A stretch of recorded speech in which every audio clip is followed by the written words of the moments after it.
프롤로그 사랑하는 어르신께. 사랑하는 어르신, 오늘도 하루를 무사히 마치고 이 시간을 맞이하셨습니다.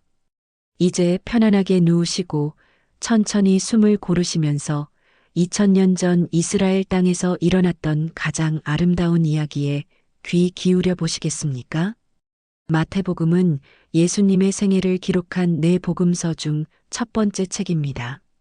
세리였던 마태가 예수님을 만나 제자가 된 후 특별히 유대인들을 위해 쓴 이 복음서는 예수님이 바로 구약 성경에서 약속하신 그 메시아 우리의 구원자이심을 증언합니다.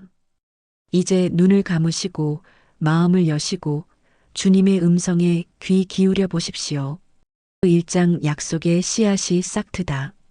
긴 기다림의 끝. 아브라함이 이삭을 낳고 이삭이 야곱을 낳고 마태는 예수님의 족보를 이렇게 시작합니다. 지루하게 들리실 수도 있지만 어르신, 이 이름들 하나하나에는 놀라운 이야기가 숨어 있습니다. 아브라함은 하나님의 부르심을 받고 고향을 떠난 믿음의 조상입니다. 그분이 별을 보며 내 자손이 저 별처럼 많을 것이다라는 약속을 받았을 때 아브라함의 나이는 이미 75세였습니다. 얼마나 기다렸을까요? 25년을 더 기다린 후에야 이삭이 태어났습니다. 그런데 이 족보에는 특별한 여인들이 등장합니다.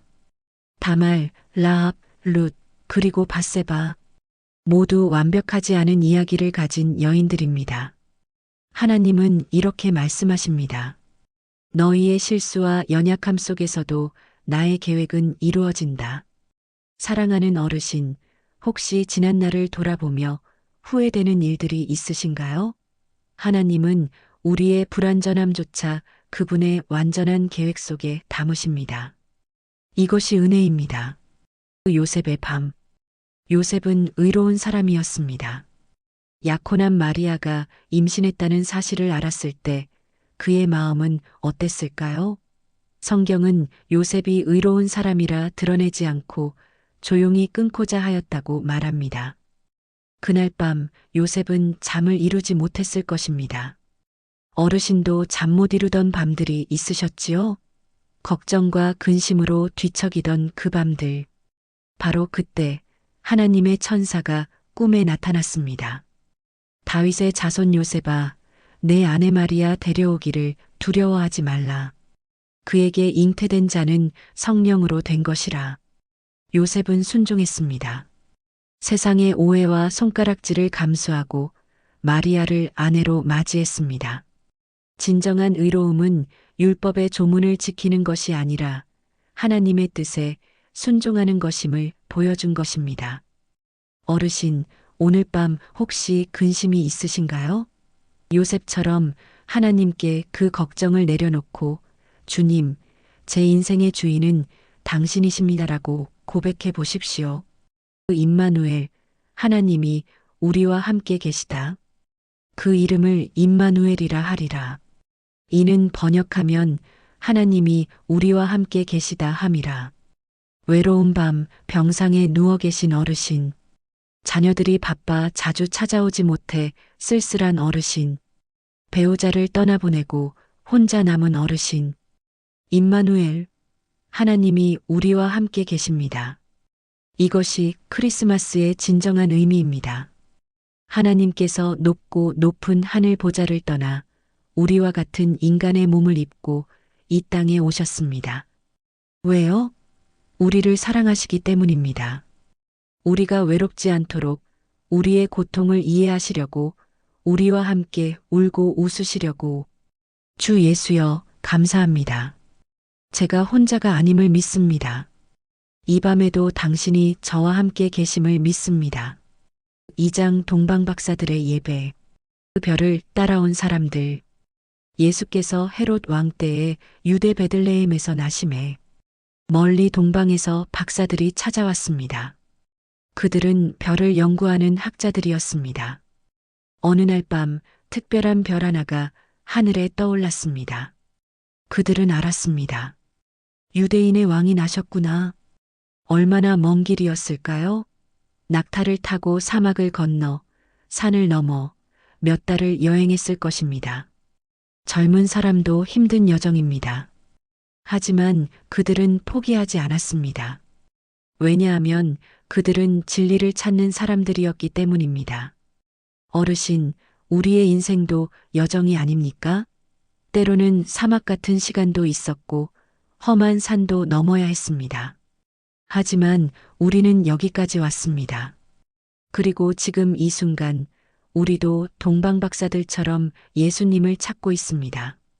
황금, 유향, 몰약. 박사들이 아기 예수께 드린 세 가지 선물을 기억하십니까? 황금은 왕께 드리는 선물입니다. 예수님은 만왕의 왕이십니다. 유향은 제사장이 하나님께 드리는 향입니다. 예수님은 우리의 대제사장이십니다. 몰약은 시신에 바르는 향료입니다. 예수님은 우리 죄를 위해 십자가에서 돌아가실 것입니다. 아기 예수의 요람 앞에서 박사들은 무릎을 꿇었습니다. 학식 높은 학자들이, 귀한 신분의 사람들이 초라한 마구간에서 태어난 아기 앞에 엎드렸습니다.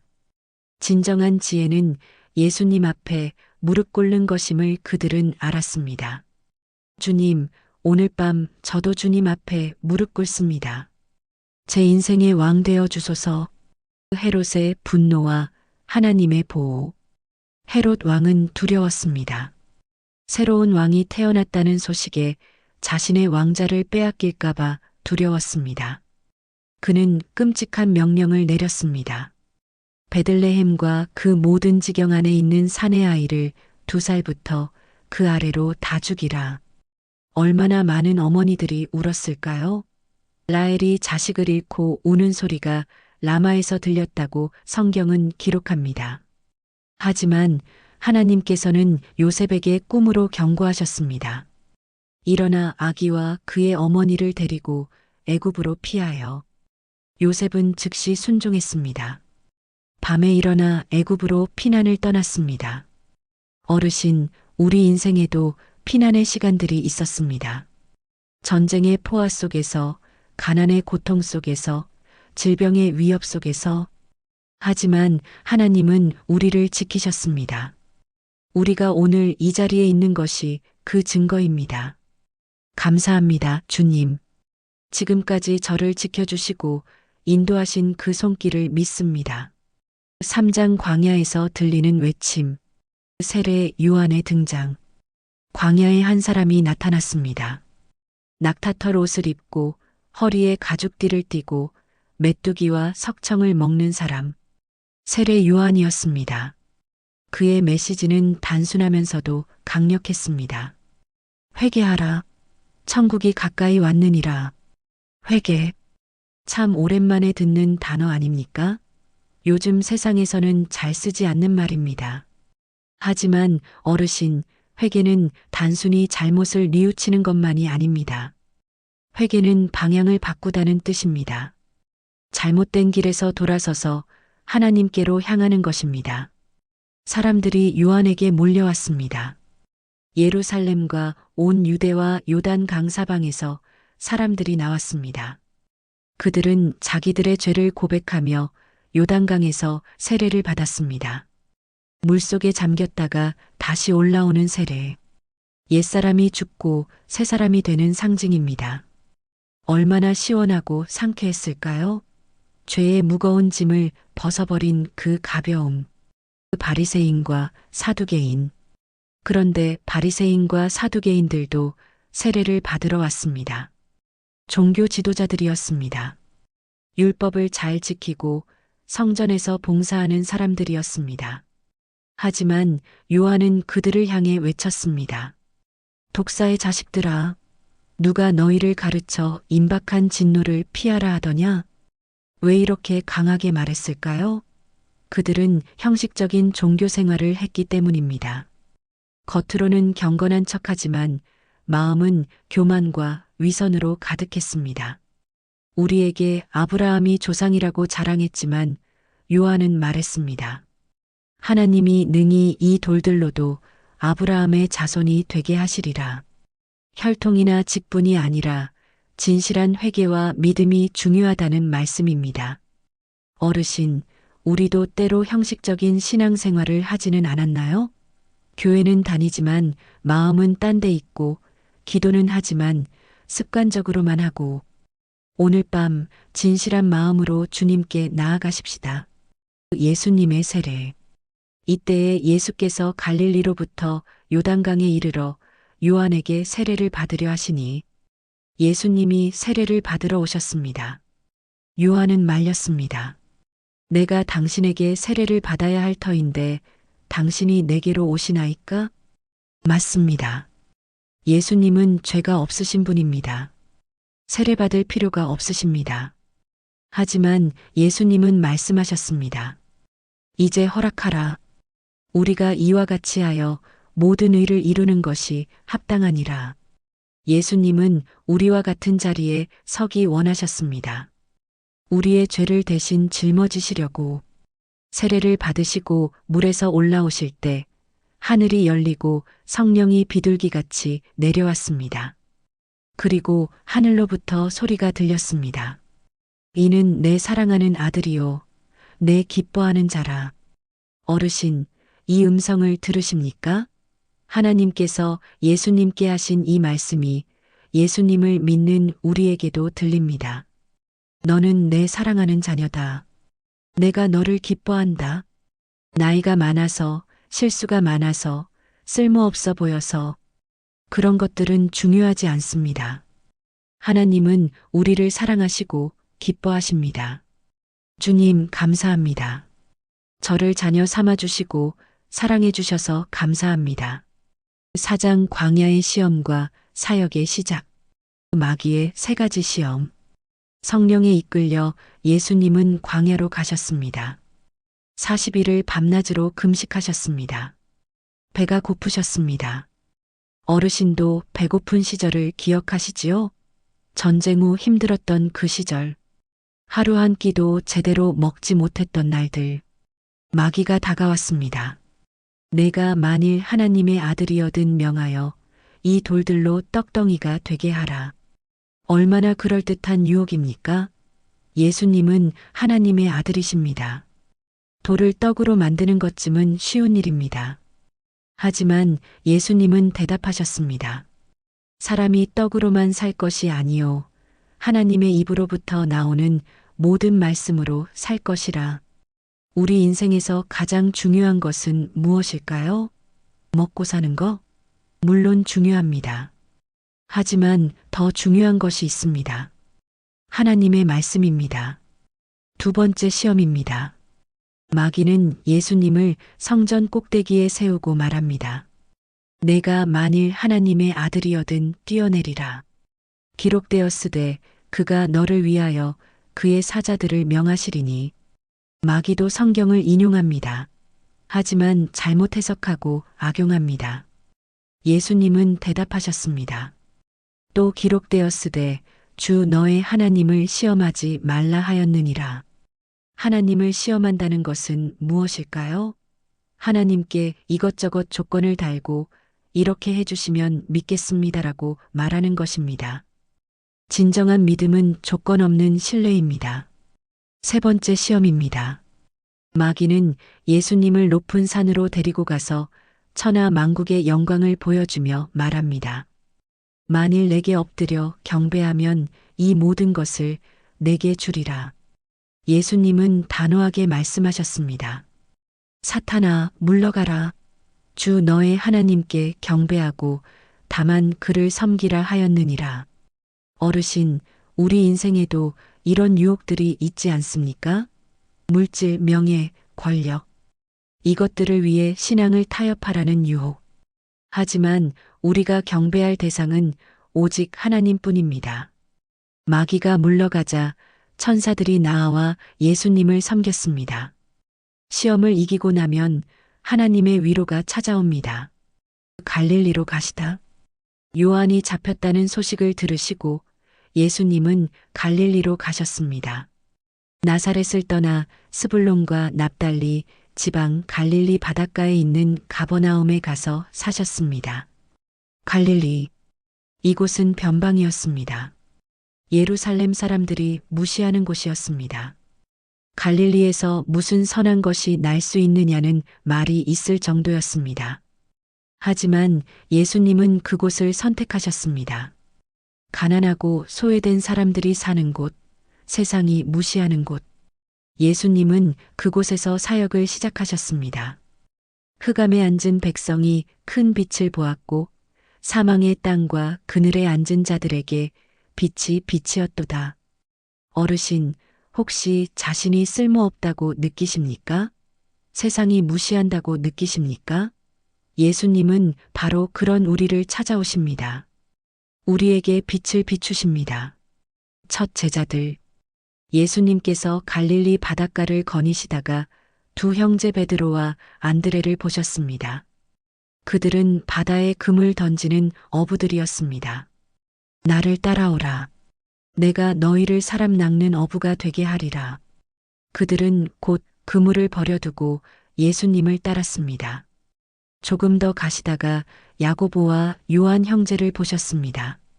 배에서 금을 깁는 그들을 부르시니 그들도 곧 배와 아버지를 버려두고 예수님을 따랐습니다. 얼마나 과감한 결단입니까? 그날의 고기잡이를 포기하는 것이 아닙니다. 평생의 생업을 버리는 것입니다. 가족을 떠나는 것입니다. 하지만 그들은 예수님의 눈빛에서 무언가를 보았습니다. 그 음성에서 뭔가를 들었습니다. 이분을 따르면 내 인생이 달라지겠구나. 어르신, 우리도 그런 순간이 있었습니다. 예수님을 처음 믿기로 결단했던 그 순간, 인생의 방향이 바뀌었습니다. 후회하십니까? 아닙니다. 그것이 우리 인생 최고의 결단이었습니다. 주님, 제가 주님을 따르기로 결단한 그날을 기억합니다. 오늘도 주님을 따르겠습니다. 5장 산상수훈 마이너스 참된 행복의 비밀. 팔복. 예수님께서 산에 오르시자 제자들이 나아왔습니다. 예수님은 입을 열어 가르치셨습니다.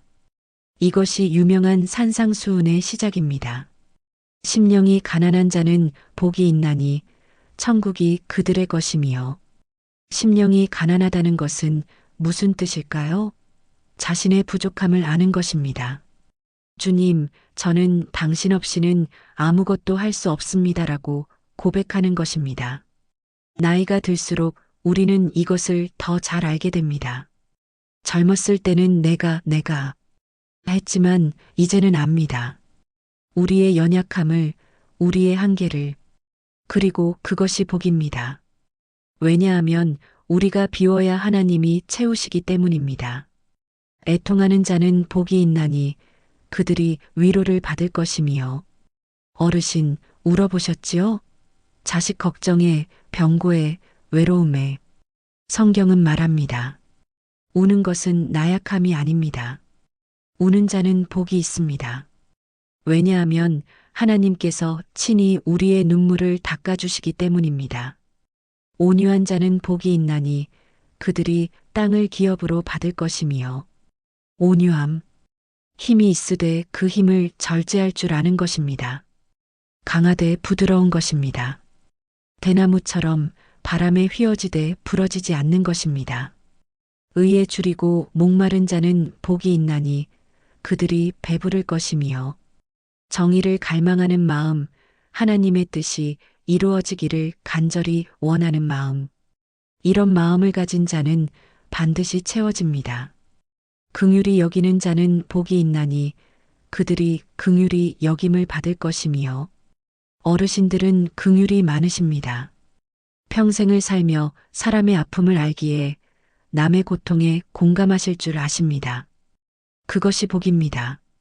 마음이 청결한 자는 복이 있나니 그들이 하나님을 볼 것이며. 청결한 마음, 순수한 마음, 아이 같은 마음. 예수님은 말씀하셨습니다. 너희가 어린아이와 같이 되지 아니하면 결단코 천국에 들어가지 못하리라. 화평하게 하는 자는 복이 있나니 그들이 하나님의 아들이라 일컬음을 받을 것이며. 평화를 만드는 사람. 다툼을 중재하고 미움을 사랑으로 바꾸고 분노를 용서로 바꾸는 사람. 하나님의 자녀입니다. 의를 위하여 박해를 받은 자는 복이 있나니 천국이 그들의 것임이라. 믿음 때문에 고난받는 것. 이것도 복입니다. 왜냐하면 그것은 우리가 하나님 편에 서 있다는 증거이기 때문입니다. 세상의 소금과 빛. 너희는 세상의 소금이니. 소금은 작습니다. 눈에 잘 띄지도 않습니다. 하지만 소금이 없으면 음식 맛이 나지 않습니다. 소금은 음식이 썩지 않게 보존합니다. 어르신, 우리도 소금입니다. 작고 눈에 띄지 않지만 우리가 있는 곳마다 변화가 일어납니다. 가정에서, 이웃에서, 교회에서. 너희는 세상의 빛이라. 빛은 어둠을 몰아냅니다. 작은 촛불 하나가 어두운 방 전체를 밝힙니다. 우리의 작은 선행, 작은 친절, 작은 미소가 누군가에게는 큰 빛입니다.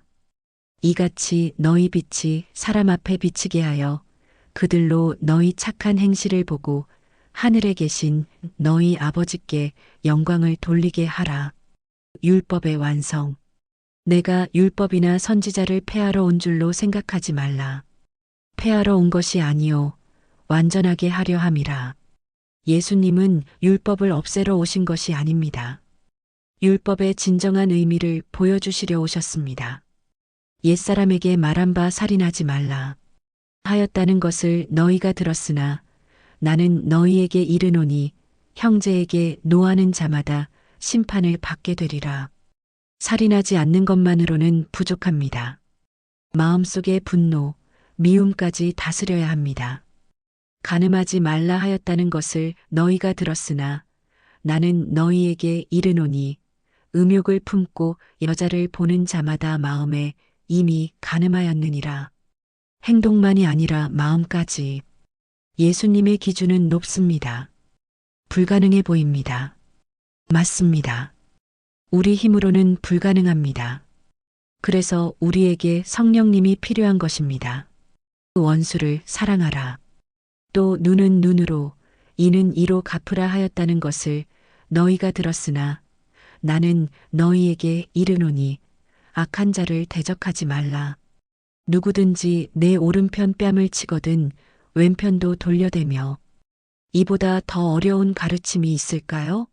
누가 나를 때리는데 가만히 있으라고요? 하지만 어르신, 생각해 보십시오. 이 세상이 눈에는 눈의 원리로만 돌아간다면 어떻게 될까요? 복수가 복수를 낳고 미움이 미움을 낳습니다. 누군가는 이 악순환을 끊어야 합니다. 원수를 사랑하며 너희를 박해하는 자를 위하여 기도하라. 불가능해 보이는 이 명령. 하지만 예수님께서 먼저 보여주셨습니다. 십자가에서 자신을 못 박는 자들을 위해 기도하셨습니다. 아버지, 그들을 용서하소서. 그들은 자기가 하는 것을 알지 못합니다. 이같이 한즉 하늘에 계신 너희 아버지의 아들이 되리니 이는 하나님이 그 해를 악인과 선인에게 비추시며 비를 의로운 자와 불의한 자에게 내려주심이라. 하나님은 완전하십니다. 우리도 하늘 아버지와 같이 완전하라고 하십니다. 우리 힘으로는 불가능하지만 하나님의 은혜로 가능합니다. 주님, 저의 원수를 사랑할 수 있는 마음을 주소서. 제가 용서할 수 없는 사람을 용서하게 하소서. 6장 참된 경건의 모습. 은밀한 구제. 사람에게 보이려고 그들 앞에서 너희 의를 행하지 않도록 주의하라. 예수님 시대의 바리새인들은 구제할 때 나팔을 불었습니다. 여기 불쌍한 사람이 있으니 제가 도와드리겠습니다. 사람들이 박수를 치면 기분이 좋았습니다. 하지만 예수님은 말씀하셨습니다. 너는 구제할 때에 오른손이 하는 것을 왼손이 모르게 하라. 어르신, 평생 몰래 선행을 베푸신 적이 있으시지요? 아무도 모르게 도운 이웃, 이름 없이 낸 헌금. 그것을 하나님은 다 보고 계십니다. 은밀한 중에 보시는 너의 아버지께서 갚으시리라. 세상의 칭찬은 순간입니다. 하지만 하나님의 상급은 영원합니다. 주기도문 가장 완전한 기도. 또 기도할 때에 외식하는 자와 같이 하지 말라. 그들은 사람에게 보이려고 회당과 큰 거리 어귀에 서서 기도하기를 좋아하느니라. 예수님은 제자들에게 기도를 가르쳐 주셨습니다. 이것이 주기도문입니다. 천천히 한 구절씩 되새기며 함께 기도하겠습니다. 하늘에 계신 우리 아버지여. 하나님은 멀리 계신 분이 아닙니다. 우리의 아버지이십니다. 사랑이 많으신 아버지. 이름이 거룩히 여김을 받으시오며 하나님의 이름은 거룩하십니다. 우리의 입술과 삶으로 하나님의 이름을 높이기를 원합니다. 나라가 임하시오며 뜻이 하늘에서 이루어진 것 같이 땅에서도 이루어지이다. 하나님의 나라가 이 땅에 임하기를 기도합니다. 하나님의 뜻이 내 삶에서 이루어지기를. 오늘 우리에게 일용할 양식을 주시옵고. 일용할 양식. 오늘 하루 필요한 것만 구합니다. 탐욕을 부리지 않습니다. 오늘이면 충분합니다. 어르신, 아침에 눈을 뜨고 따뜻한 밥 한 끼 먹을 수 있다면 그것만으로도 감사입니다. 우리가 우리에게 죄 지은 자를 사하여 준 것 같이 우리 죄를 사하여 주시옵고. 용서. 참 어려운 단어입니다. 하지만 우리가 먼저 하나님께 용서받았습니다. 그러니 우리도 남을 용서해야 합니다. 혹시 용서하지 못하고 마음에 품고 있는 사람이 있으십니까? 오늘 밤 그 사람을 용서하십시오. 그것이 어르신의 마음을 자유롭게 할 것입니다. 우리를 시험에 들게 하지 마시옵고 다만 악에서 구하시옵소서. 우리는 연약합니다. 시험이 오면 넘어질 수 있습니다. 그래서 기도합니다. 주님, 저를 지켜주소서. 나라와 권세와 영광이 아버지께 영원히 있사옵나이다. 아멘. 모든 것이 하나님의 것입니다. 우리의 것은 아무것도 없습니다. 모든 영광을 하나님께 돌립니다. 하늘의 보물.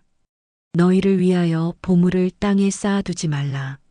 거기는 좀과 동록이 해하며 도둑이 구멍을 뚫고 도둑질하느니라.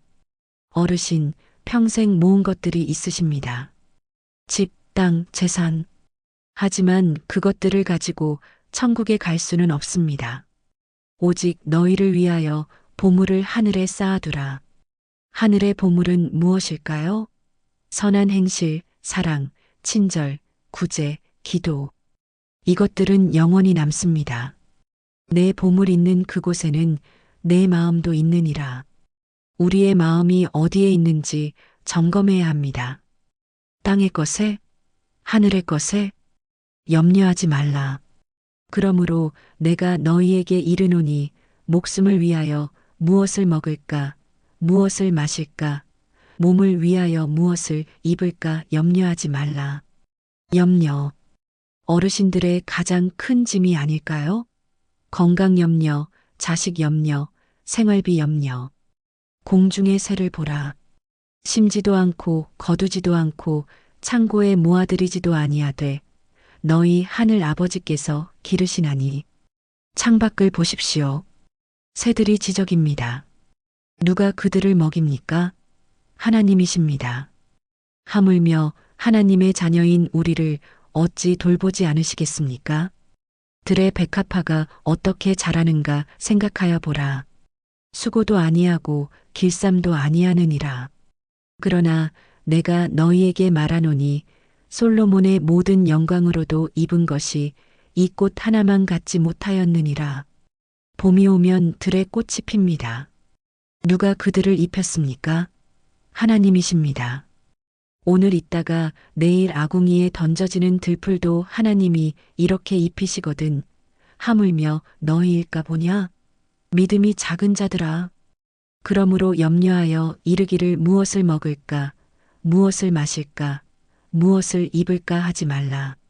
너희 하늘 아버지께서 이 모든 것이 너희에게 있어야 할 줄을 아시느니라. 먼저 그의 나라와 그의 의를 구하라. 그리하면 이 모든 것을 너희에게 더하시리라. 하나님을 먼저 찾으십시오. 그러면 필요한 모든 것을 하나님이 채워주십니다. 그러므로 내일 일을 위하여 염려하지 말라. 내일 일은 내일이 염려할 것이요.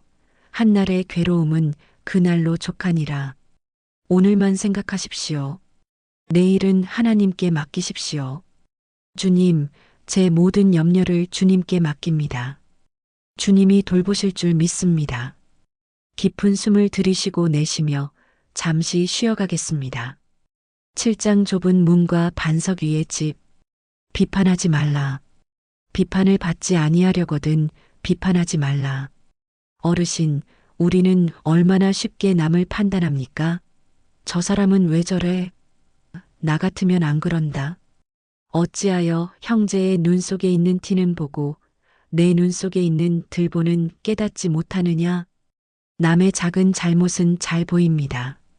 하지만 내 큰 잘못은 보지 못합니다. 예수님은 이것을 눈의 티와 들보로 비유하셨습니다. 먼저 내 눈 속에서 들보를 빼어라. 그 후에야 밝히 보고 형제의 눈 속에서 티를 빼리라. 자기 반성이 먼저입니다. 내가 먼저 변화되어야 합니다. 구하고 찾고 두드리라. 구하라. 그리하면 너희에게 주실 것이요. 찾으라. 그리하면 찾아낼 것이요. 문을 두드리라. 그리하면 너희에게 열릴 것이니. 얼마나 확실한 약속입니까? 구하면 주신다고, 찾으면 찾는다고, 두드리면 열린다고. 너희 중에 누가 아들이 떡을 달라 하는데 돌을 주며 생선을 달라 하는데 뱀을 줄 사람이 있겠느냐? 어떤 부모가 자식에게 해로운 것을 주겠습니까? 아무리 못된 부모라도 자식에게는 좋은 것을 주려고 합니다. 너희가 악한 자라도 좋은 것으로 자식에게 줄 줄 알거든. 하물며 하늘에 계신 너희 아버지께서 구하는 자에게 좋은 것으로 주시지 않겠느냐? 하나님은 우리의 기도를 들으십니다. 때로 응답이 늦어 보일 수 있습니다. 하지만 하나님은 가장 좋은 때에 가장 좋은 방법으로 응답하십니다. 주님, 제 기도를 들어주소서. 주님의 때를 기다리겠습니다. 좁은 문으로 들어가라. 좁은 문으로 들어가라. 멸망으로 인도하는 문은 크고 그 길이 넓어 그리로 들어가는 자가 많고 생명으로 인도하는 문은 좁고 길이 협착하여 찾는 자가 적음이라. 인생에는 두 길이 있습니다. 넓은 길과 좁은 길. 넓은 길은 편해 보입니다. 많은 사람이 갑니다. 모두가 하는데 나만 안 할 수 있나? 하지만 그 길의 끝은 멸망입니다. 좁은 길은 힘들어 보입니다. 가는 사람도 적습니다. 외로워 보입니다. 하지만 그 길의 끝은 생명입니다. 어르신, 우리는 좁은 길을 선택했습니다. 때로 힘들었습니다. 믿음을 지키는 것이 쉽지 않았습니다. 하지만 우리는 포기하지 않았습니다. 그리고 지금 우리는 그 선택이 옳았음을 압니다. 열매로 나무를 안다. 거짓 선지자들을 삼가라. 양의 옷을 입고 너희에게 나아오나 속에는 노략질하는 일이라. 겉모습만 보면 안 됩니다. 말만 듣고 판단하면 안 됩니다. 그들의 열매로 그들을 알지니 가시나무에서 포도를 또는 엉겅퀴에서 무화과를 따겠느냐? 열매를 보아야 합니다. 그 사람의 삶을, 행실을, 결과를 보아야 합니다. 이와 같이 좋은 나무마다 아름다운 열매를 맺고 못된 나무가 나쁜 열매를 맺나니 우리 인생의 열매는 무엇입니까? 사랑, 기쁨, 화평, 오래 참음, 자비, 양선, 충성, 온유, 절제. 이것이 성령의 열매입니다. 반석 위에 지은 집. 그러므로 누구든지 나의 이 말을 듣고 행하는 자는 그 집을 반석 위에 지은 지혜로운 사람 같으리니 비가 내리고 창수가 나고 바람이 불어 그 집에 부딪히되 무너지지 아니하나니 이는 주초를 반석 위에 놓은 까닭이요. 인생에는 폭풍이 옵니다. 비가 내리고 홍수가 나고 바람이 붑니다. 아무도 피할 수 없습니다. 하지만 중요한 것은 어디에 집을 지었느냐입니다. 모래 위에 지은 집은 무너집니다.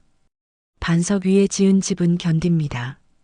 반석은 예수님이십니다. 예수님의 말씀 위에 인생을 세운 사람은 어떤 폭풍이 와도 넘어지지 않습니다. 어르신, 평생을 살아오며 많은 폭풍을 만나셨습니다. 전쟁, 가난, 질병, 이별. 하지만 우리는 여기 있습니다. 왜입니까? 우리의 집을 반석 위에 지었기 때문입니다. 예수님, 당신은 나의 반석이십니다. 나의 피난처이십니다. 나의 요새이십니다. 8장 9장 기적들 마이너스 예수님의 사랑의 손길. 문둥병자를 고치시다. 산에서 내려오시자 큰 무리가 따랐습니다. 그때 한 문둥병자가 나와 예수님께 절하며 말했습니다. 주여, 원하시면 저를 깨끗하게 하실 수 있나이다. 문둥병. 당시 가장 무서운 병이었습니다. 전염성이 강해서 문둥병자는 마을에서 쫓겨나야 했습니다. 가족과도 떨어져야 했습니다. 부정하다, 부정하다고 외치며 다녀야 했습니다. 얼마나 외로웠을까요? 얼마나 절망적이었을까요? 하지만 이 사람에게는 믿음이 있었습니다. 주여, 원하시면 예수님께서 손을 내밀어 그에게 대시며 말씀하셨습니다. 내가 원하노니 깨끗함을 받으라. 예수님은 그를 만지셨습니다. 아무도 문둥병자를 만지지 않았습니다. 만지면 부정해진다고 생각했습니다. 하지만 예수님은 달랐습니다. 즉시 그의 문둥병이 깨끗하여졌습니다. 어르신, 혹시 자신이 더럽다고 느끼십니까? 자신이 부정하다고 느끼십니까? 예수님은 우리를 만지십니다. 우리를 깨끗하게 하십니다. 백부장의 믿음. 가버나움에 들어가시니 한 백부장이 나와 간구했습니다. 주여, 내 하인이 중풍병으로 집에 누워 몹시 괴로워하나이다. 백부장은 로마 군인이었습니다. 유대인이 아니었습니다. 하지만 그는 예수님을 믿었습니다. 예수님께서 내가 가서 고쳐주리라 하시니 백부장이 대답했습니다. 주여, 내 집에 들어오심을 나는 감당하지 못하겠사오니 다만 말씀만 하옵소서. 그러면 내 하인이 낫겠사옵나이다. 놀라운 믿음입니다. 예수님이 직접 오시지 않아도 말씀만 하시면 낫는다는 믿음. 예수님께서 놀라워하시며 말씀하셨습니다. 내가 진실로 너희에게 이르노니 이스라엘 중 아무에게서도 이만한 믿음을 보지 못하였노라. 그리고 백부장에게 말씀하셨습니다. 가라. 내 믿은 대로 될지어다. 바로 그 시각에 하인이 나았습니다. 어르신, 우리도 이런 믿음이 필요합니다. 예수님의 말씀을 신뢰하는 믿음. 주님, 말씀만 하소서. 그러면 이루어질 줄 믿습니다. 베드로 장모의 열병. 예수님께서 베드로의 집에 들어가시니 그의 장모가 열병으로 누워 있었습니다. 예수님께서 그 손을 만지시니 열병이 떠나고 그가 일어나서 예수님을 섬겼습니다. 단순한 이야기 같지만 깊은 의미가 있습니다. 예수님은 작은 일도 돌보십니다. 장모의 열병. 세상이 보기에는 대수롭지 않은 일일 수 있습니다. 하지만 예수님은 고쳐주셨습니다. 그리고 고침받은 장모는 즉시 일어나 섬겼습니다. 이것이 치유의 목적입니다. 자신을 위해서가 아니라 주님을 섬기고 다른 사람을 섬기기 위해서입니다. 어르신, 주님께서 우리를 건강하게 하시고 오래 살게 하시는 이유가 무엇일까요? 주님을 섬기고 이웃을 섬기라고 하시는 것입니다. 폭풍을 잠잠케 하시다. 제자들과 함께 배를 타셨는데 바다에 큰 광풍이 일어 물결이 배에 덮였습니다. 그런데 예수님은 주무시고 계셨습니다. 제자들이 나와 깨우며 주여 구원하소서, 우리가 죽겠나이다 하니 예수님께서 말씀하셨습니다. 어찌하여 무서워하느냐? 믿음이 작은 자들아. 그리고 일어나사 바람과 바다를 꾸짖으시니 아주 잔잔하게 되었습니다. 사람들이 놀라 이가 어떤 사람이기에 바람과 바다도 순종하는가 했습니다. 어르신, 우리 인생에도 폭풍이 옵니다. 갑자기 들이닥친 시련, 예상치 못한 문제들, 배가 가라앉을 것 같습니다. 하지만 예수님은 우리와 함께 배에 타고 계십니다. 비록 잠자시는 것처럼 보일 때도 있지만 예수님은 항상 우리와 함께 계십니다. 주여, 저를 구원하소서. 이렇게 부르짖으면 주님은 일어나셔서 우리 인생의 폭풍을 잠잠케 하십니다. 중풍병자를 고치시다. 사람들이 중풍병자를 침상에 누인 채로 데리고 왔습니다. 예수님께서 그들의 믿음을 보시고 중풍병자에게 말씀하셨습니다. 작은 자야, 안심하라. 내 죄사함을 받았느니라. 죄사함. 이것이 먼저입니다. 육체의 병보다 영혼의 병이 더 심각합니다. 서기관들이 속으로 말했습니다. 이 사람이 신성을 모독하도다. 예수님께서 그 생각을 아시고 말씀하셨습니다. 내 죄사함을 받았느니라 하는 말과 일어나 걸어가라 하는 말 중에 어느 것이 쉽겠느냐? 그러나 인자가 땅에서 죄를 사하는 권세가 있는 줄을 너희로 알게 하려 하노라. 그리고 중풍병자에게 말씀하셨습니다. 일어나 내 침상을 가지고 집으로 가라. 그가 일어나 집으로 돌아갔습니다. 무리가 보고 두려워하며 이런 권능을 사람에게 주신 하나님께 영광을 돌렸습니다. 어르신, 우리에게도 죄사함이 필요합니다. 예수님만이 우리 죄를 사하실 수 있습니다. 그리고 죄사함을 받으면 우리는 일어나 걸을 수 있습니다. 새 인생을 살 수 있습니다. 주님, 제 죄를 용서하소서. 저를 일으켜 세워주소서. 10장에서 12장 제자들을 보내시고 안식일의 주인 12제자를 부르시다. 예수님께서 12제자를 부르시고 권능을 주셨습니다. 베드로, 안드레, 야고보, 요한, 빌립, 바돌로메, 도마, 마테, 알페오의 아들 야고보, 다데오, 가나안인 시몬, 그리고 가룟 유다, 12명의 평범한 사람들이었습니다. 어부, 세리, 열심당원, 학식도 없고 권력도 없는 사람들이었습니다. 하지만 예수님은 그들을 선택하셨습니다. 그리고 세상을 변화시키는 도구로 사용하셨습니다. 어르신, 하나님은 우리의 능력을 보시는 것이 아닙니다. 우리의 마음을 보십니다. 우리가 순종할 마음만 있다면 하나님은 우리를 사용하십니다. 박해를 두려워하지 말라. 보라, 내가 너희를 보냄이 양을 이리 가운데로 보냄과 같도다. 그러므로 너희는 뱀같이 지혜롭고 비둘기같이 순결하라. 세상은 우리를 환영하지 않을 것입니다. 때로는 핍박할 것입니다. 사람들을 삼가라. 그들이 너희를 공회에 넘겨주겠고 그들의 회당에서 채찍질하리라.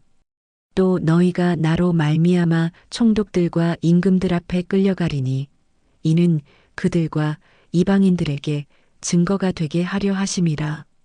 두렵습니까? 걱정하지 마십시오. 잡힐 때에 어떻게 무엇을 말할까 염려하지 말라. 그때에 말할 것을 주시리니 말하는 이는 너희가 아니라 너희 속에서 말씀하시는 이 곧 너희 아버지의 성령이시니라. 하나님의 성령께서 우리와 함께 하십니다. 참새 2마리가 한 아사리온에 팔리지 않느냐? 그러나 너희 아버지께서 허락하지 아니하시면 그 하나도 땅에 떨어지지 아니하리라. 너희에게는 머리털까지 다 세신 바 되었나니 두려워하지 말라. 하나님은 참새 1마리도 돌보십니다.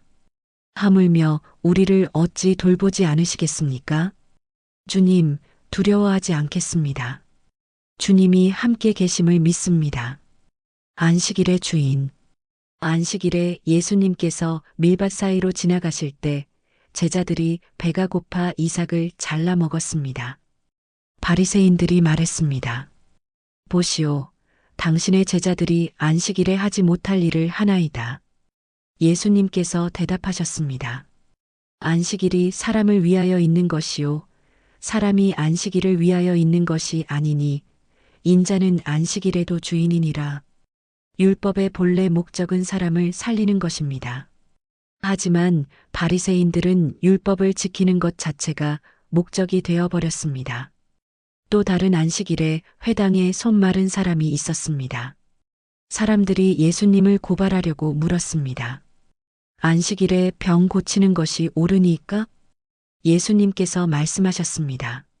안식일에 선을 행하는 것과 악을 행하는 것, 생명을 구하는 것과 죽이는 것, 어느 것이 옳으냐? 그리고 그 사람에게 말씀하셨습니다. 내 손을 내밀라. 손을 내밀자 다른 손과 같이 회복되었습니다. 어르신, 하나님은 형식보다 실제를 보십니다. 우리가 진심으로 하나님을 사랑하고 이웃을 사랑하는가를 보십니다.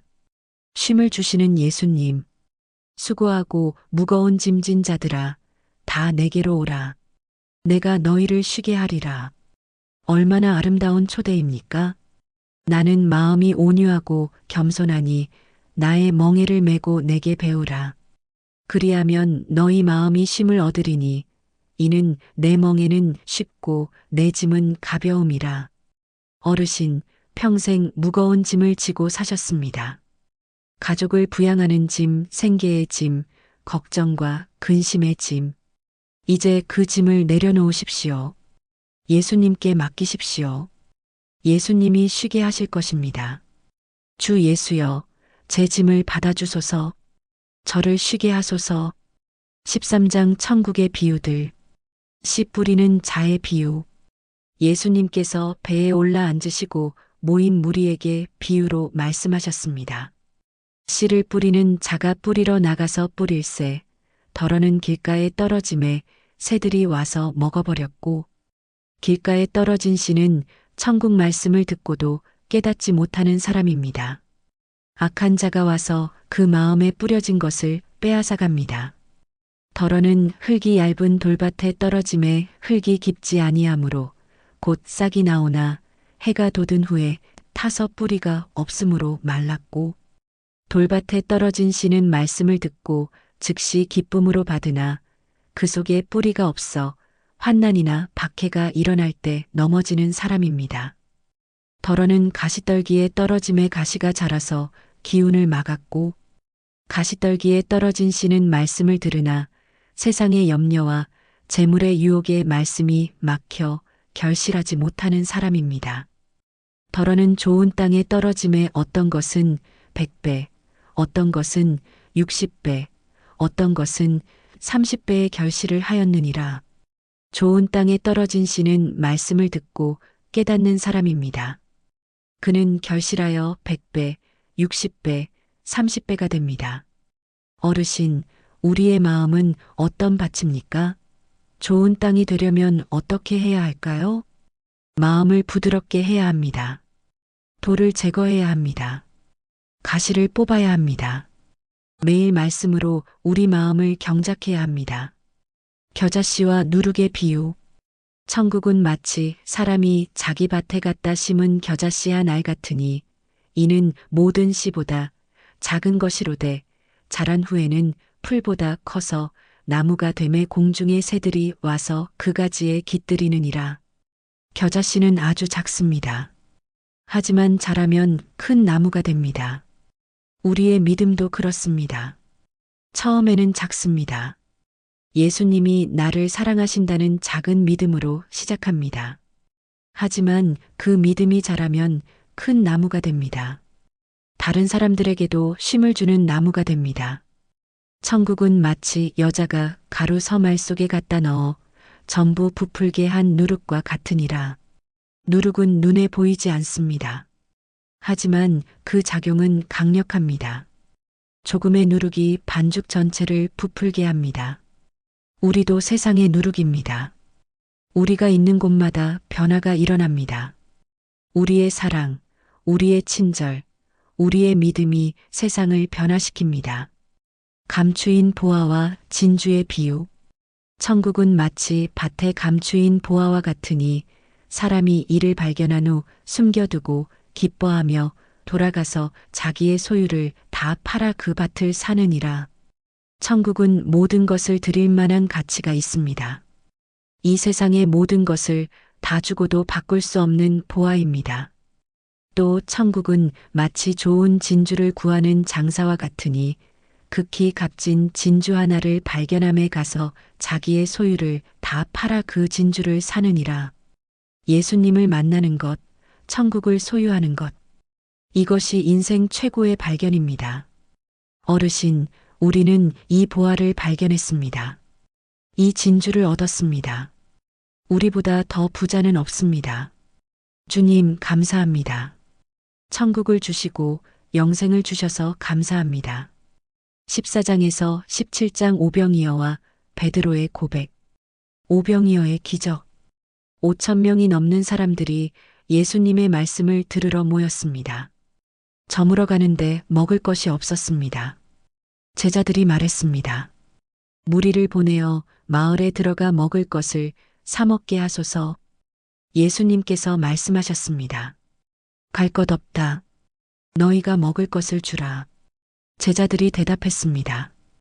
우리에게 여기 있는 것은 떡 5개와 물고기 2마리뿐입니다. 예수님께서 말씀하셨습니다. 그것을 내게 가져오라. 예수님께서 떡 5개와 물고기 2마리를 가지사 하늘을 우러러 축사하시고 떡을 떼어 제자들에게 주시니 제자들이 무리에게 주었습니다. 다 배불리 먹고 남은 조각을 12바구니에 가득 담았습니다. 어르신, 우리가 가진 것이 적어 보입니까? 예수님께 드리십시오. 주님이 축복하시면 적은 것이 많은 사람을 먹입니다. 오병이어는 한 소년이 드린 것이었습니다. 작은 정성이었지만 예수님의 손에서 기적이 되었습니다. 우리의 작은 헌신, 작은 봉사, 작은 사랑. 예수님께 드리면 큰 축복이 됩니다. 물 위를 걸으신 예수님. 예수님께서 제자들을 제촉하사 배를 타고 앞서 건너편으로 가게 하시고 혼자 산에 올라가 기도하셨습니다.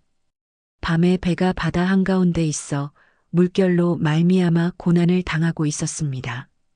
바람이 거슬렀기 때문입니다.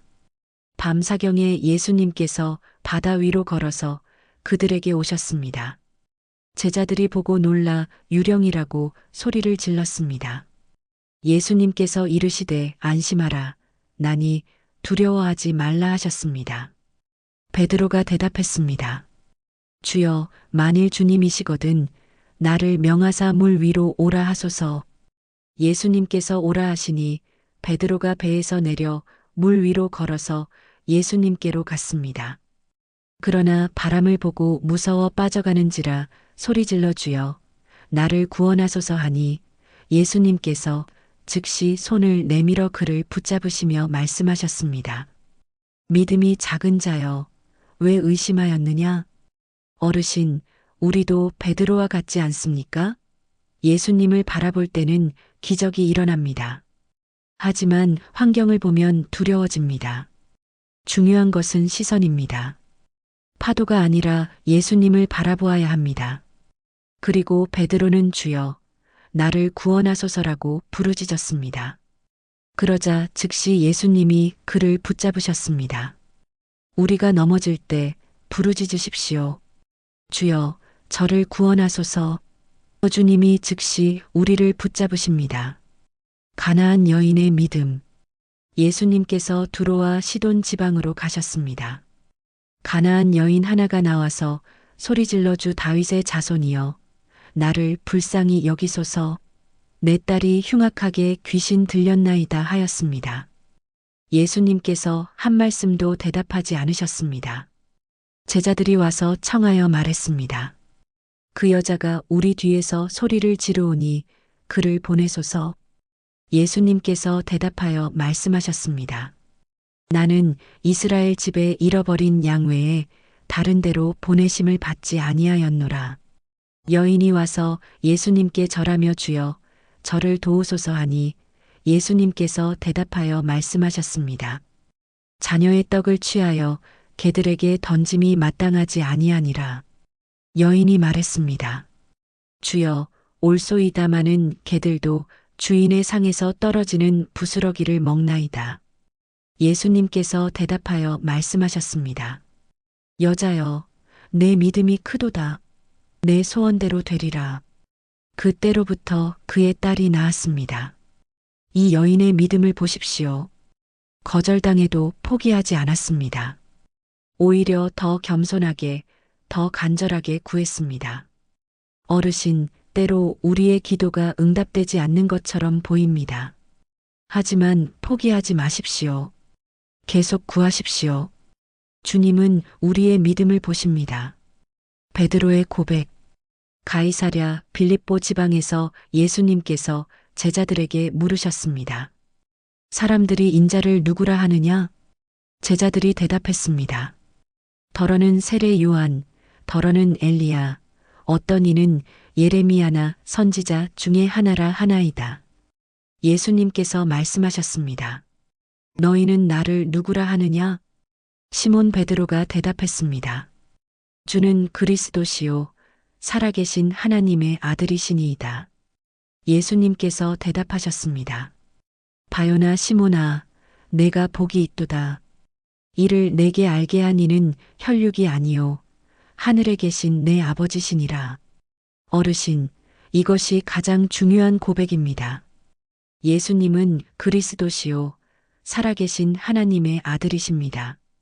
이 고백이 우리의 믿음의 기초입니다. 이 고백 위에 우리의 인생이 세워집니다. 오늘 밤 다시 한번 고백하십시다. 주는 그리스도시요 살아계신 하나님의 아들이십니다. 18장에서 20장 용서와 섬김의 교훈. 70번씩 7번 용서하라. 베드로가 나와 주여, 형제가 내게 죄를 범하면 몇 번이나 용서하여 주리이까? 7번까지 하오리이까? 하고 물었습니다. 예수님께서 대답하셨습니다. 내게 이르노니 7번뿐 아니라 70번씩 7번까지라도 할지니라. 70번씩 7번, 490번입니다. 하지만 예수님이 진정으로 말씀하시는 것은 숫자가 아닙니다. 무한정 용서하라는 뜻입니다. 그리고 예수님은 비유를 들어 말씀하셨습니다. 어떤 왕이 그 종들과 결산할 때 10,000달란트 빚진 자가 나왔습니다. 엄청난 액수입니다. 평생 일해도 갚을 수 없는 빚입니다. 갚을 것이 없으므로 주인이 그 몸과 아내와 자식들과 모든 소유를 다 팔아 갚으라 명하니 그 종이 엎드려 절하며 내게 참으소서 다 갚으리이다 하였습니다. 주인이 불쌍히 여겨 놓아 보내며 그 빚을 탕감해 주었습니다. 그런데 그 종이 나가서 자기에게 100데나리온 빚진 동료 하나를 만나 목을 잡아 빚을 갚으라 하였습니다. 100데나리온은 10,000달란트에 비하면 아주 작은 돈입니다. 동료가 엎드려 나를 참아주소서 갚으리이다 하되 허락하지 아니하고 옥에 가두었습니다. 주인이 이 소식을 듣고 그 종을 불러 말했습니다. 악한 종아, 내가 빌기에 내가 내 빚을 전부 탕감하여 주었거늘 내가 너를 불쌍히 여김과 같이 너도 내 동료를 불쌍히 여김이 마땅하지 아니하냐? 어르신, 우리가 하나님께 용서받은 죄는 10,000달란트와 같습니다. 평생 갚을 수 없는 엄청난 죄입니다. 하지만 하나님은 그 모든 죄를 용서하셨습니다. 그런데 우리가 남에게 용서받을 죄는 100데나리온과 같습니다.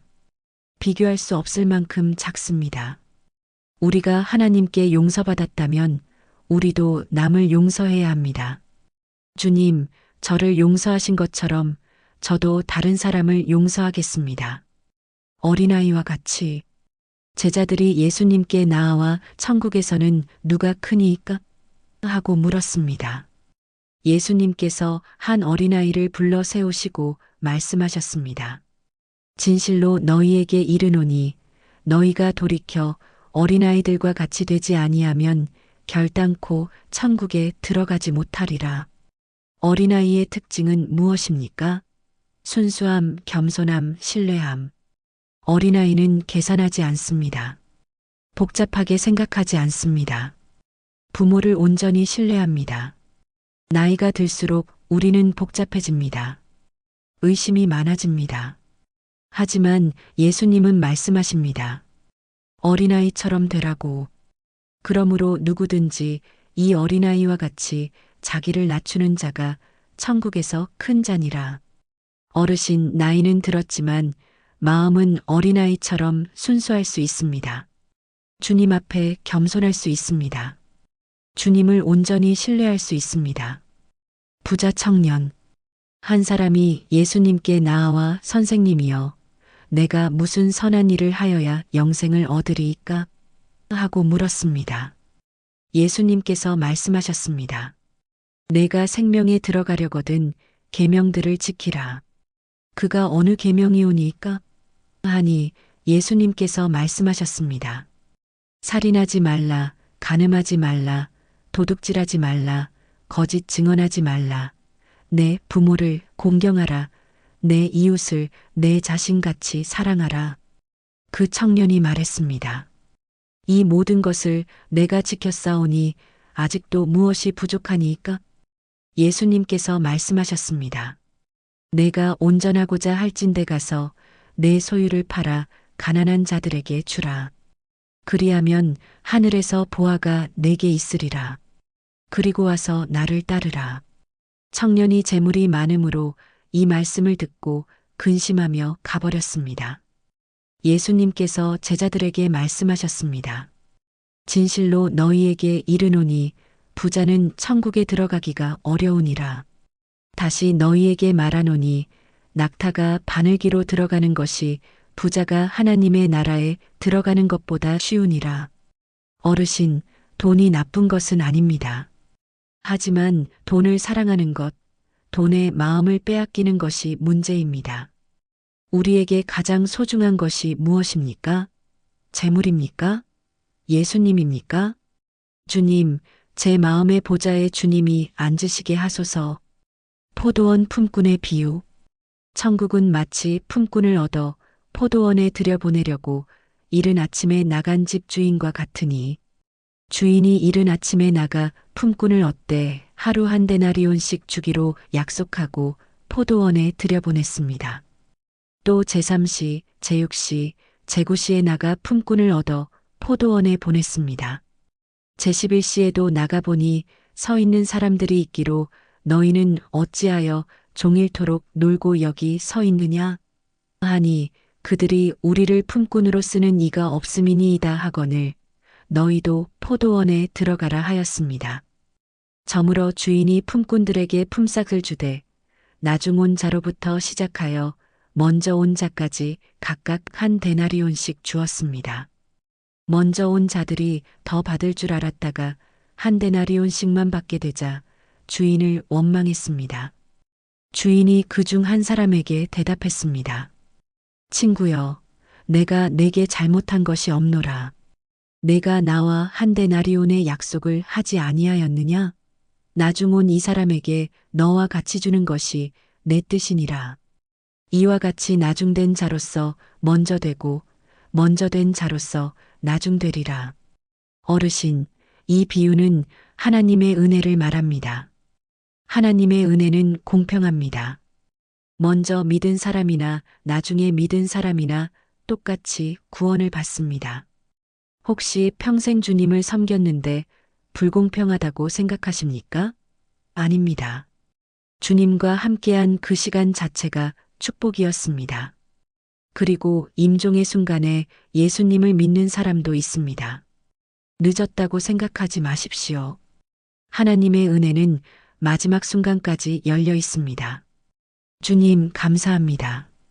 이른 시간이든 늦은 시간이든 저를 부르시고 구원하셔서 감사합니다. 21장에서 23장 예루살렘 입성과 경고.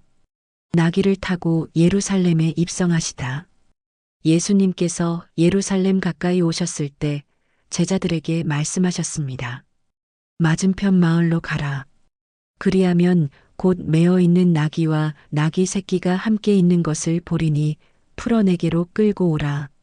이는 선지자를 통하여 하신 말씀을 이루려 하심이라.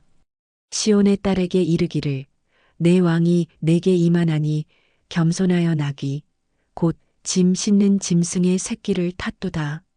제자들이 예수님의 명을 받들어 나귀를 끌고 와서 자기들의 겉옷을 그 위에 얹음에 예수님께서 그 위에 타시니 무리의 대부분은 그들의 겉옷을 길에 펴며 다른 이들은 나무가지를 베어 길에 펴고 앞에서 가고 뒤에서 따르는 무리가 소리질러 호산나 다윗의 자손이여 찬송하리로다. 주의 이름으로 오시는 이여 가장 높은 곳에서 호산나 하였습니다. 왕이 입성할 때 백마를 탔습니다. 하지만 예수님은 나귀를 타셨습니다. 겸손의 왕이십니다. 평화의 왕이십니다. 사람들이 소리쳤습니다. 호산나, 우리를 구원하소서라는 뜻입니다. 하지만 며칠 후 이 사람들은 십자가에 못 박으라 고 외칠 것입니다. 사람의 마음은 변덕스럽습니다. 하지만 예수님의 사랑은 변치 않습니다. 어제나 오늘이나 영원토록 동일하십니다. 성전을 깨끗하게 하시다.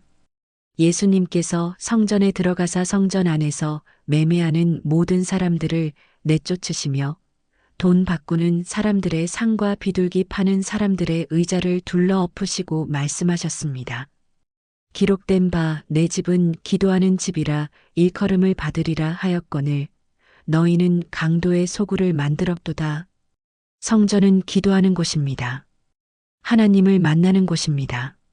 하지만 사람들은 장사하는 곳으로 만들었습니다. 오늘날 우리는 어떻습니까? 교회를 무엇으로 생각합니까? 진정으로 하나님을 예배하는 곳입니까? 우리의 마음도 성전입니다. 성령님이 거하시는 곳입니다. 우리 마음을 깨끗하게 해야 합니다. 주님, 제 마음의 성전을 깨끗하게 하소서. 무화과 나무의 교훈. 아침에 성으로 돌아오실 때 예수님께서 시장하신지라 길가에서 한 무화과 나무를 보시고 그리로 가셨으나 잎사귀 외에 아무것도 찾지 못하시고 그 나무에게 말씀하셨습니다. 이제부터 영원토록 내가 열매를 맺지 못하리라. 그 무화과 나무가 곧 말랐습니다. 제자들이 이를 보고 놀라 무화과 나무가 어찌하여 곧 말랐나이까? 하니 예수님께서 대답하여 말씀하셨습니다. 진실로 너희에게 이르노니 만일 너희가 믿음이 있고 의심하지 아니하면 이 무화과 나무에게 된 이런 일만 할 뿐 아니라 이 산더러 들려 바다에 던져지라 하여도 될 것이요 너희가 기도할 때에 무엇이든지 믿고 구하는 것은 다 받으리라. 겉으로는 잎이 무성했지만 열매가 없던 무화과 나무. 겉으로만 신앙생활을 하고 실제 열매가 없는 것을 경고하신 것입니다. 우리에게는 열매가 있습니까? 사랑의 열매, 친절의 열매, 섬김의 열매. 주님, 제 삶에 좋은 열매를 맺게 하소서. 화 있을진저 외식하는 자들아. 예수님께서 서기관들과 바리새인들을 향해 말씀하셨습니다. 화 있을진저 외식하는 서기관들과 바리새인들이여. 너희는 천국 문을 사람들 앞에서 닫고 너희도 들어가지 않고 들어가려 하는 자도 들어가지 못하게 하는도다. 화 있을진저 외식하는 서기관들과 바리새인들이여. 너희는 교인 한 사람을 얻기 위하여 바다와 육지를 두루 다니다가 생기면 너희보다 배나 더 지옥 자식이 되게 하는도다. 화 있을진저 외식하는 서기관들과 바리새인들이여. 너희는 회칠한 무덤 같으니 겉으로는 아름답게 보이나 그 안에는 죽은 사람의 뼈와 모든 더러운 것이 가득하도다. 7번의 화 있을진저. 예수님의 강한 경고입니다. 외식, 겉과 속이 다른 것입니다. 사람들 앞에서는 경건한 척하지만 마음은 교만과 탐욕으로 가득한 것입니다. 어르신, 우리는 어떻습니까? 진실한 믿음을 가지고 있습니까? 겉과 속이 같습니까? 하나님은 마음을 보십니다. 사람은 외모를 보지만 하나님은 중심을 보십니다. 주님, 제가 진실한 믿음을 가지게 하소서. 겉과 속이 같은 사람이 되게 하소서. 예루살렘아, 예루살렘아, 예루살렘아, 예루살렘아, 선지자들을 죽이고 내게 파송된 자들을 돌로 치는 자여. 암탉이 그 새끼를 날개 아래에 모음같이 내가 내 자녀를 모으려 한 일이 몇 번이더냐? 그러나 너희가 원하지 아니하였도다. 예수님의 마음이 느껴집니다. 예루살렘을 사랑하셨습니다. 그들을 구원하기 원하셨습니다. 마치 암탉이 새끼를 품듯이. 하지만 그들은 거부했습니다. 하나님은 강요하지 않으십니다. 우리의 자유의지를 존중하십니다. 하지만 우리가 하나님을 거부하면 그 결과는 우리가 책임져야 합니다. 어르신, 우리는 하나님의 초대를 받아들였습니다. 그분의 날개 아래로 들어갔습니다. 안전합니다. 평안합니다. 주님, 감사합니다.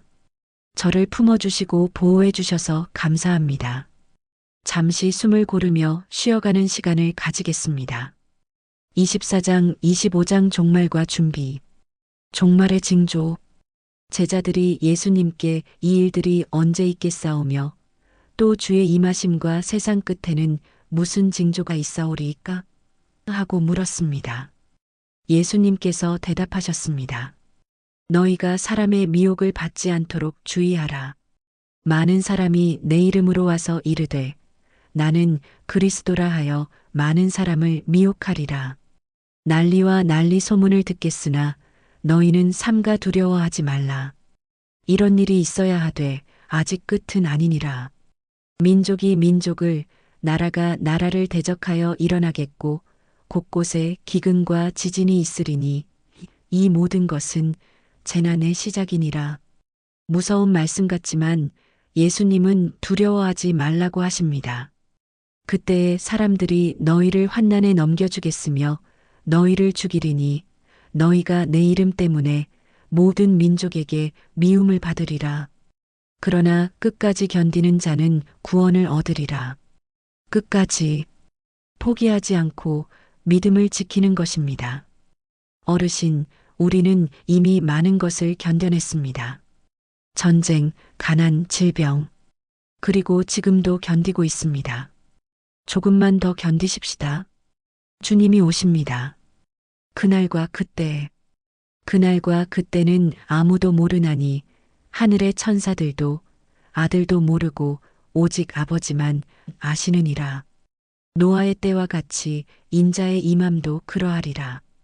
홍수전에 노아가 방주에 들어가던 날까지 사람들이 먹고 마시고 장가들고 시집가고 있으면서 홍수가 나서 그들을 다 멸하기까지 깨닫지 못하였으니 인자의 임함도 이와 같으리라. 그러므로 깨어 있으라. 어느 날에 너희 주가 임할는지 너희가 알지 못함이니라. 예수님이 언제 오실지 모릅니다. 그러므로 항상 준비하고 있어야 합니다. 어르신, 우리는 나이가 들었습니다. 주님을 만날 날이 가까워졌습니다. 준비되어 있습니까? 무서워할 필요 없습니다. 우리는 예수님을 믿습니다. 우리는 준비되어 있습니다. 주님, 언제든지 주님을 맞이할 준비가 되어 있습니다. 열 처녀의 비유. 그때에 천국은 마치 등을 들고 신랑을 맞으러 나간 열 처녀와 같다 하리니 그 중에 5은 미련하고 5은 슬기로웠더라. 미련한 5 처녀는 등을 가지되 기름을 준비하지 아니하고 슬기로운 5 처녀는 그릇에 기름을 담아 등과 함께 준비하였습니다. 신랑이 더디 오므로 다 졸며 잘세 밤중에 소리가 나대보라 신랑이로다 맞으러 나오라 하매 이에 그 처녀들이 다 일어나 등을 준비할세 미련한 자들이 슬기로운 자들에게 우리 등이 꺼져가니 너희 기름을 좀 나누어 달라 하거늘 슬기로운 자들이 대답하되 우리와 너희가 쓰기에 다 부족할까 하노니 차라리 파는 자들에게 가서 너희 쓸 것을 사라 하니 그들이 사러 간 사이에 신랑이 오므로 준비하였던 자들은 함께 혼인잔치에 들어가고 문이 닫혔더라. 나중에 미련한 처녀들이 와서 주여 주여 우리에게 열어주소서 하되 신랑이 대답하되 진실로 너희에게 이르노니 내가 너희를 알지 못하노라 하였습니다. 그런즉 깨어 있으라. 너희는 그날과 그때를 알지 못하느니라. 기름은 무엇을 상징할까요? 성령님, 믿음, 선행. 이것들은 남에게서 빌릴 수 없습니다. 각자가 준비해야 합니다. 어르신, 우리의 등에 기름이 있습니까? 우리의 믿음이 살아 있습니까? 달란트의 비유. 천국은 마치 타국에 가는 어떤 사람이 그 종들을 불러 자기 소유를 맡김과 같으니 각각 그 재능대로 한 사람에게는 금 5달란트를, 한 사람에게는 2달란트를, 한 사람에게는 1달란트를 주고 떠났습니다. 5달란트 받은 자는 장사하여 5달란트를 더 남겼고 2달란트 받은 자도 2달란트를 더 남겼습니다. 하지만 1달란트 받은 자는 땅을 파고 그 주인의 돈을 감추었습니다. 오랜 후에 주인이 돌아와 결산할 때 5달란트와 2달란트를 남긴 종들에게 잘하였도다. 착하고 충성된 종아, 내가 적은 일에 충성하였음에 내가 많은 것을 내게 맡기리니 내 주인의 즐거움에 참여할지어다 하였습니다. 하지만 1달란트 감춘 종에게는 악하고 게으른 종아 하며 그 달란트를 빼앗아 10달란트 가진 자에게 주었습니다. 무릇 있는 자는 받아 풍족하게 되고 없는 자는 그 있는 것까지 빼앗기리라. 어르신, 하나님께서 우리에게 주신 것이 있습니다. 시간, 건강, 재능, 재물. 그것을 어떻게 사용하고 있습니까? 많고 적음이 중요한 것이 아닙니다. 충성되게 사용하는 것이 중요합니다. 주님, 제게 주신 것을 충성되게 사용하게 하소서. 양과 염소의 비유. 인자가 자기 영광으로 모든 천사와 함께 올 때에 자기 영광의 보좌에 앉으리니 모든 민족을 그 앞에 모으고 각각 나누기를 목자가 양과 염소를 나눔같이 하여 양은 그 오른편에 염소는 왼편에 두리라. 왕이 오른편에 있는 자들에게 말합니다. 내 아버지께 복받을 자들이여 나와 창세로부터 너희를 위하여 예비된 나라를 상속받으라. 내가 줄일 때에 너희가 먹을 것을 주었고 목마를 때에 마시게 하였고 나그네 되었을 때에 영접하였고 헐벗었을 때에 입혔고 병들었을 때에 돌보았고 옥에 갇혔을 때에 와서 보았느니라. 의인들이 대답합니다. 주여, 우리가 어느 때에 주께서 줄이신 것을 보고 음식을 대접하였으며. 왕이 대답합니다. 진실로 너희에게 이르노니 너희가 여기 내 형제 중에 지극히 작은 자 하나에게 한 것이 곧 내게 한 것이니라. 어르신, 우리가 남에게 베푼 사랑은 예수님께 베푼 것입니다. 작은 친절, 작은 도움, 모두 기억하십니다. 이제 우리는 받는 입장이 되었을 수도 있습니다. 하지만 여전히 우리가 줄 수 있는 것이 있습니다. 미소, 감사, 기도, 격려의 말. 주님, 제가 작은 것이라도 나눌 수 있게 하소서. 26장에서 28장 십자가와 부활 마이너스 가장 위대한 사랑 이야기. 사랑하는 어르신, 이제 마태복음의 절정에 이르렀습니다. 예수님의 십자가와 부활. 이것이 우리 믿음의 핵심입니다. 천천히 감사하는 마음으로 함께 묵상하겠습니다. 유월절과 최후의 만찬. 유월절이 가까워 왔습니다. 대제사장들과 백성의 장로들이 가야바라는 대제사장의 집에 모여 예수님을 잡아 죽일 계교를 했습니다. 그때 12제자 중 하나인 가룟 유다가 대제사장들에게 가서 내가 예수를 너희에게 넘겨주리니 얼마나 주려 하느냐? 하니 그들이 은 30을 달아주었습니다. 은 30냥. 종의 값입니다. 우리를 위해 이 땅에 오신 하나님의 아들이 종의 값에 팔렸습니다. 무교절 첫날에 제자들이 예수님께 유월절 음식을 우리가 어디서 준비하기를 원하시나이까? 하고 물었습니다. 예수님께서 성한 아무에게 가서 말하되 선생님 말씀이 내 때가 가까이 왔으니 내 제자들과 함께 유월절을 내 집에서 지키겠다 하시더라 하라 하셨습니다. 저물매 예수님께서 12제자와 함께 앉으셨습니다. 그들이 먹을 때에 예수님께서 말씀하셨습니다. 진실로 너희에게 이르노니 너희 중에 한 사람이 나를 팔리라. 제자들이 심히 근심하여 각각 주여 내니까? 하고 물었습니다. 예수님께서 대답하셨습니다. 나와 함께 그릇에 손을 넣는 그가 나를 팔리라. 인자는 자기에 대하여 기록된 대로 가거니와 인자를 파는 그 사람에게는 화가 있으리로다. 그 사람은 차라리 태어나지 아니하였더라면 제게 좋을 뻔하였느니라.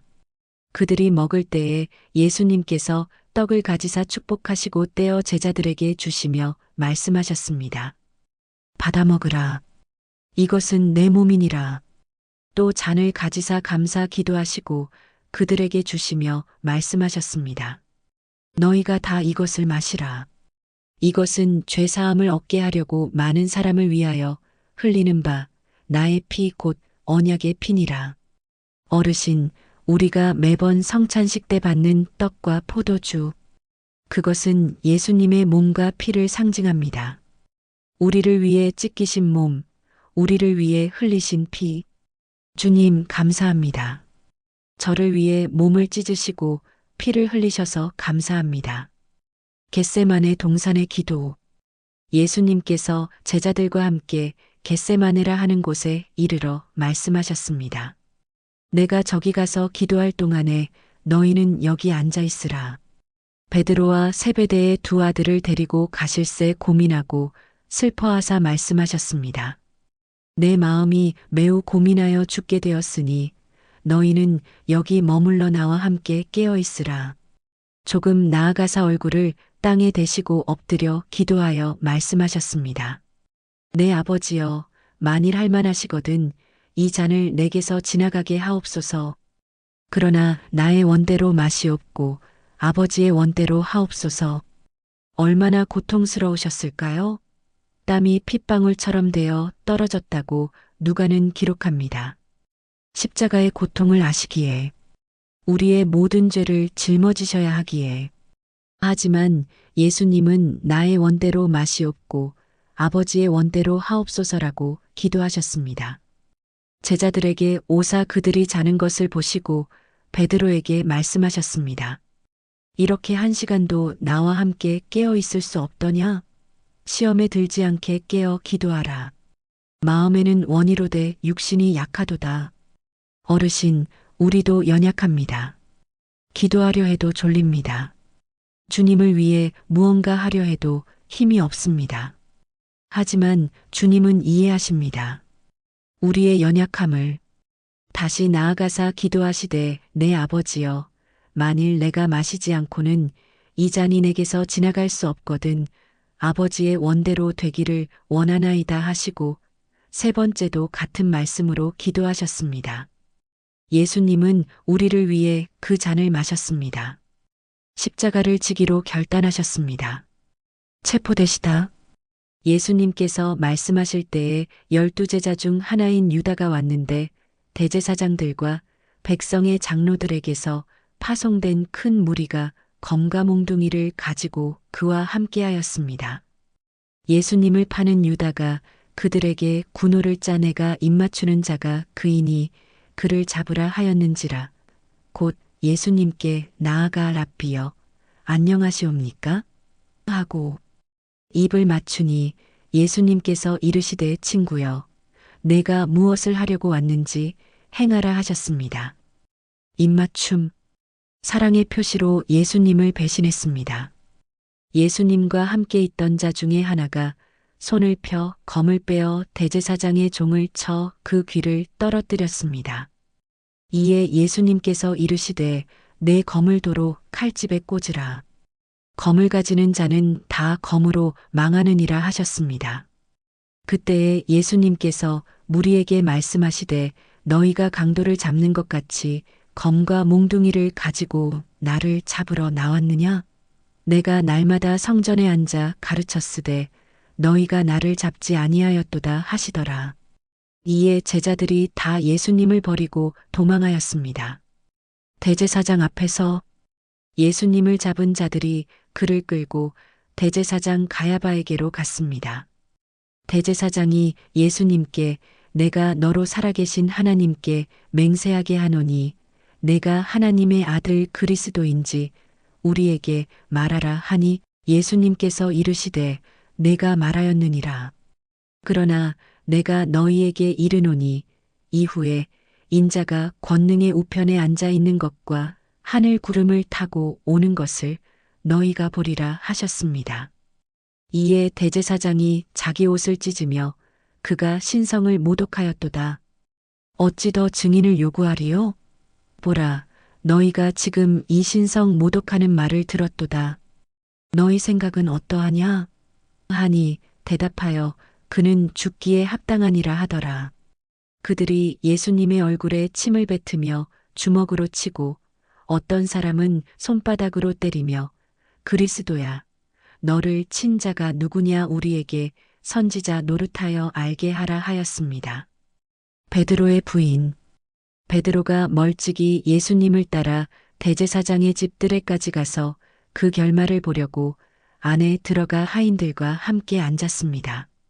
한 여종이 베드로를 보고 너도 갈릴리 사람 예수와 함께 있었도다 하거늘 베드로가 모든 사람 앞에서 부인하여 나는 내가 무슨 말을 하는지 알지 못하겠노라 하며 앞문까지 나아가니 다른 여종이 그를 보고 거기 있는 사람들에게 이 사람은 나사렛 예수와 함께 있었도다 하매 베드로가 맹세하고 또 부인하여 나는 그 사람을 알지 못하노라 하였습니다.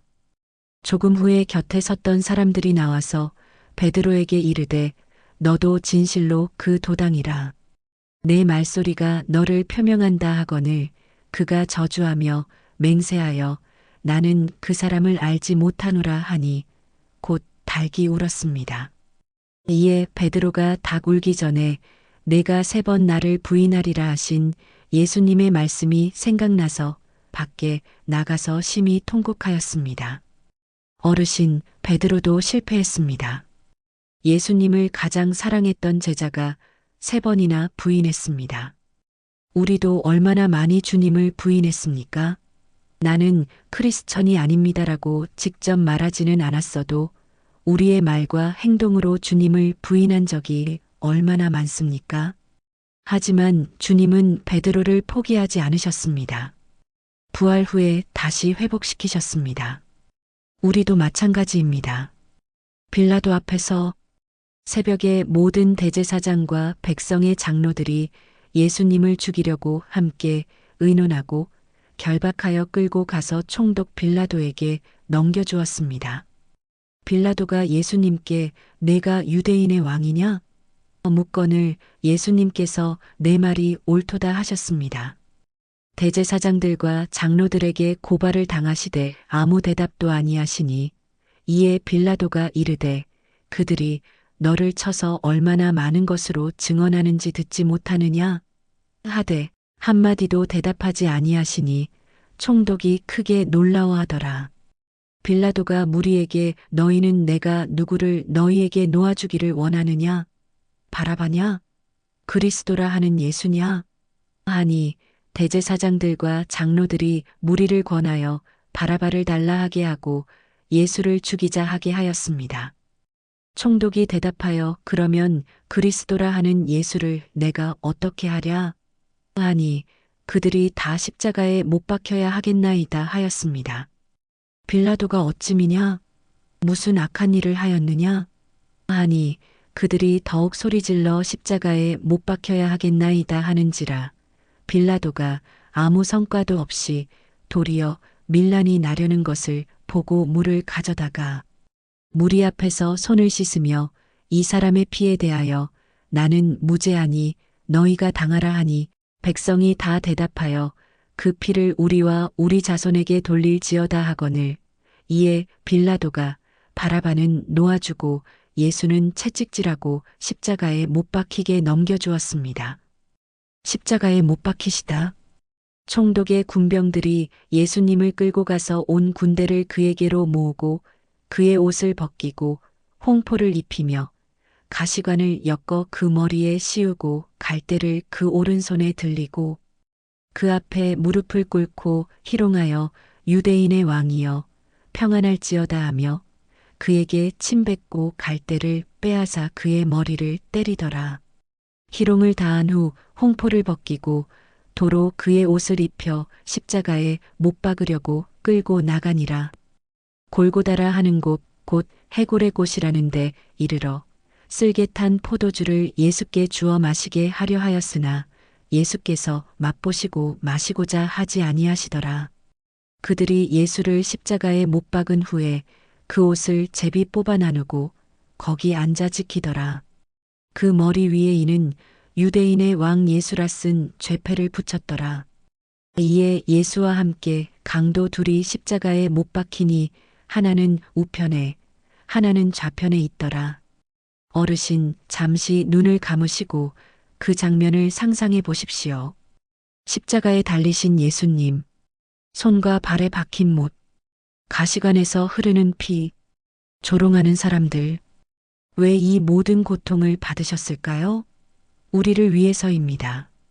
우리 죄를 대신 짊어지시려고 제육시로부터 온 땅에 어둠이 임하여 제고시까지 계속하더니 제고시쯤에 예수께서 크게 소리질러 엘리 엘리 라마 사박다니 하시니 이는 곧 나의 하나님 나의 하나님 어찌하여 나를 버리셨나이까 하는 뜻이라. 이 순간 예수님은 우리의 죄로 인해 하나님과 단절되는 고통을 경험하셨습니다.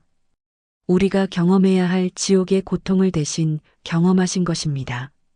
예수께서 다시 크게 소리 지르시고 영혼이 떠나시니라. 부활하시다. 안식일이 다 지나고 안식 후 첫날이 되려는 새벽에 막달라 마리아와 다른 마리아가 무덤을 보러 갔더니 큰 지진이 나며 주의 천사가 하늘로부터 내려와 돌을 굴려내고 그 위에 앉았는데 그 형상이 번개 같고 그 옷은 눈같이 희건을 지키던 자들이 그를 무서워하여 떨며 죽은 사람과 같이 되었더라. 천사가 여자들에게 말하여 너희는 무서워하지 말라. 십자가에 못 박히신 예수를 너희가 찾는 줄을 내가 아노라. 그가 여기 계시지 않고 그가 말씀하시던 대로 살아나셨느니라. 와서 그가 누우셨던 곳을 보라 하였습니다. 여자들이 무서움과 큰 기쁨으로 빨리 무덤을 떠나 제자들에게 알리려고 다름질할세 예수께서 그들을 만나 평안하냐? 하시거늘 여자들이 나아가 그 발을 붙잡고 경배하니 이에 예수께서 무서워하지 말라. 가서 내 형제들에게 갈릴리로 가라 하라. 거기서 나를 보리라 하셨습니다. 어르신 예수님이 살아나셨습니다. 죽음을 이기셨습니다. 이것이 우리 믿음의 핵심입니다. 예수님이 부활하지 않으셨다면 우리의 믿음은 헛것입니다. 하지만 예수님은 부활하셨습니다. 그리고 우리도 부활할 것입니다. 지상 명령. 11 제자가 갈릴리에 가서 예수께서 지시하신 산에 이르러 예수를 배웁고 경배하나 아직도 의심하는 사람이 있더라. 예수께서 나와 말씀하여 하늘과 땅의 모든 권세를 내게 주셨으니 그러므로 너희는 가서 모든 민족을 제자로 삼아 아버지와 아들과 성령의 이름으로 세례를 베풀고 내가 너희에게 분부한 모든 것을 가르쳐 지키게 하라. 볼지어다 내가 세상 끝날까지 너희와 항상 함께 있으리라 하셨습니다. 어르신, 이것이 마태복음의 마지막 말씀입니다. 볼지어다 내가 세상 끝날까지 너희와 항상 함께 있으리라. 예수님은 지금도 우리와 함께 계십니다. 이 밤에도 내일도 우리가 이 세상을 떠나는 그 순간까지도 함께 계십니다. 에필로그 감사와 소망. 사랑하는 어르신, 우리는 함께 마태복음의 긴 여정을 마쳤습니다. 예수님의 탄생부터 십자가, 그리고 부활까지. 이것은 단순한 역사가 아닙니다. 이것은 우리 각자의 이야기입니다. 예수님은 우리를 위해 이 땅에 오셨습니다. 예수님은 우리를 위해 가르치셨습니다. 예수님은 우리를 위해 기적을 행하셨습니다. 예수님은 우리를 위해 십자가에서 죽으셨습니다. 예수님은 우리를 위해 부활하셨습니다. 그리고 지금도 우리와 함께 계십니다. 어르신, 평생을 사시며 많은 것을 경험하셨습니다. 기쁨도 있었고 슬픔도 있었습니다. 성공도 있었고 실패도 있었습니다. 하지만 한 가지는 변하지 않았습니다. 예수님의 사랑입니다. 예수님은 어제나 오늘이나 영원토록 동일하십니다. 그분의 사랑도 변하지 않습니다. 이제 편안히 쉬십시오. 주님의 품 안에서 평안히 잠드십시오. 내일 아침 눈을 뜰 때 이것을 기억하십시오. 이날은 여호와께서 정하신 것이라. 이날에 우리가 즐거워하고 기뻐하리로다. 그리고 언젠가 우리가 이 세상을 떠날 때 두려워하지 마십시오. 우리는 집으로 가는 것입니다. 예수님이 우리를 위해 예비하신 곳으로. 내 아버지 집에 거할 곳이 많도다. 그렇지 않으면 너희에게 일렀으리라. 내가 너희를 위하여 거처를 예비하러 가노니 가서 너희를 위하여 거처를 예비하면 내가 다시 와서 너희를 내게로 영접하여 나 있는 곳에 너희도 있게 하리라. 사랑하는 어르신, 주님의 평안이 함께 하시기를 기도합니다. 주님의 사랑이 오늘 밤 어르신을 감싸시기를 기도합니다.